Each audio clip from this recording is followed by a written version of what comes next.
Friends, इस presentation में हम कॉन्सेप्ट की बात करेंगे bio availability and bio equivalence की।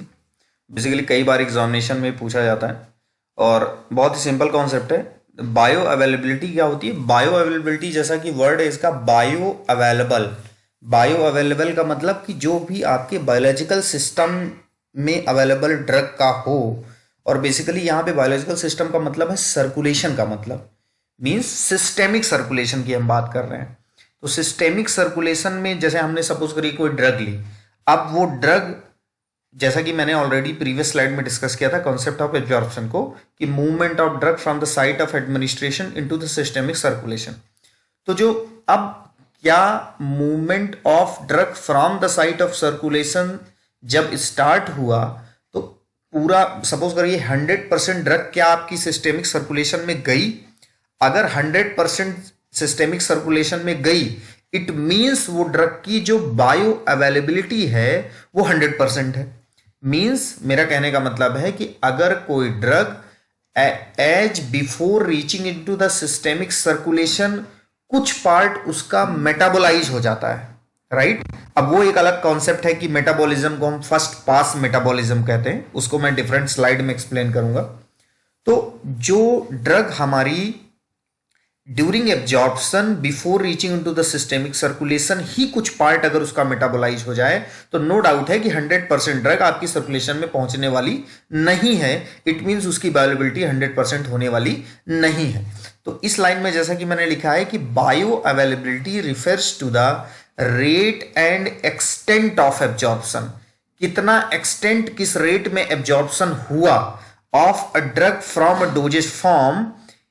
और ये डिटरमाइन किससे किया जाता है? ये बेसिकली यहाँ पे थोड़ा सा कंफ्यूजिंग हो सकता है, लेकिन आपको ये लर्न करिएगा कि कंसंट्रेशन टाइम कर्व से हम निकालते हैं बायोअवेलेबिलिटी को, या तो हम by excretion in the drug के एक्सक्रीशन कितना एक्सक्रीट हो रही हो पर मिनट पर आवर में, उसके कैलकुलेशन से हम बायोअवेलेबिलिटी का कैलकुलेशन करते हैं। बेसिकली बायोअवेलेबिलिटी क्या है कि the rate and extent of a drug that reaches to systemic circulation in the unchanged form.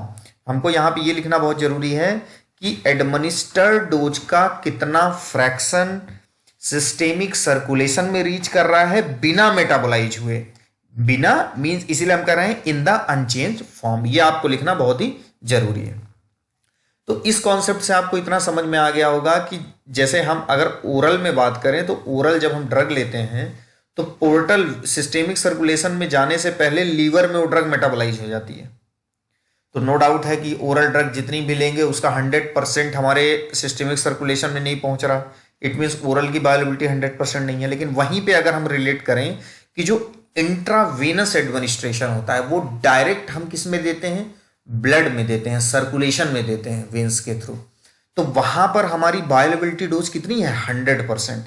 तो यही बोलते हैं कि bioavailability of drug injected through IV is 100%, but is frequently lower after oral ingestion. Oral ingestion अगर इसी drug का करेंगे तो 100% से कम हो जाएगी। रीजन दिया है क्योंकि इनकम्प्लीटली एब्जॉर्ब होगा, और दूसरा फर्स्ट पास मेटाबॉलिज्म के थ्रू वो ड्रग चली जाएगी, जो कि उसकी बायोअवेलेबिलिटी को रिड्यूस कर देगा।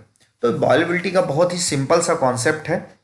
मीन्स मैं इसको अगर कंक्लूड करूं तो the rate and extent of a drug that reaches to systemic circulation in unchanged form, and this bioavailability can be calculated by concentration time curve in blood or by its excretion in urine।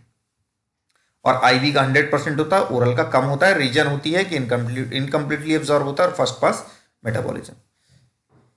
अब ये जो केडीटी से लिया गया है, ये just image मैंने copy paste की है, यहाँ पे कट पेस्ट कॉपी पेस्ट की गई है, कॉपी पेस्ट की है, राइट। तो देखिए इस ग्राफ में इधर प्लाज्मा कंसेंट्रेशन दिखा रहा है और इधर टाइम। मींस अगर हम जैसे बात करते हैं कि ये किस तरीके से कंपैरिजन दिया गया, देखिए यहाँ पे जो दो एब्जॉर्प्शन क्या है, देखिए ये जो एरिया है, राइट, ये जो बीच का एरिया, जैसे ब्लू लाइन के, ये जो पूरी ब्लू लाइन का ग्राफ है, सी ड्रग जो है इसका एब्जॉर्प्शन एरिया इतना है, जबकि ए का एब्जॉर्प्शन एरिया ये पूरा है, ये यहां तक ये पूरा, और जबकि बी का भी ये पूरा है। इट मींस हम कह सकते हैं कि ए और बी का एब्जॉर्प्शन एरिया लगभग लगभग कहीं ना कहीं सेम है, लेकिन जो थेराप्यूटिक कंसंट्रेशन है वो किसकी ज्यादा है, ए की ज्यादा है, राइट। लिखा है यहां पे देखिए, formulation B is more slowly absorb than A. ये मोर स्लोली एब्जॉर्ब हो रही है क्योंकि ये टाइम ज्यादा ले रही है, राइट, इधर टाइम बढ़ रहा है। Ultimately both are absorb into the same extent.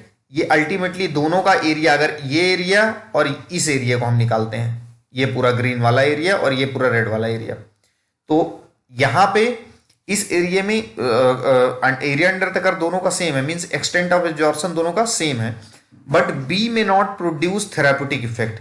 Therapeutic effect नहीं दे रहा है, सी इज एब्जॉर्ब, सी तो बहुत कम एक्सटेंट पे एब्जॉर्ब हो रहा है, मींस इसकी बायोअवेलेबिलिटी सी की सबसे ज्यादा यहां पे क्या होगी, बायोअवेलेबिलिटी सबसे कम होगी, राइट। मींस इसका जिसका एब्जॉर्प्शन सबसे कम होगा उसकी बायोअवेलेबिलिटी सबसे कम होगी, मींस यहां पे सबसे लीस्ट बायोअवेलेबल डोज किसकी, सी की है, देन बी की, देन ए की, राइट।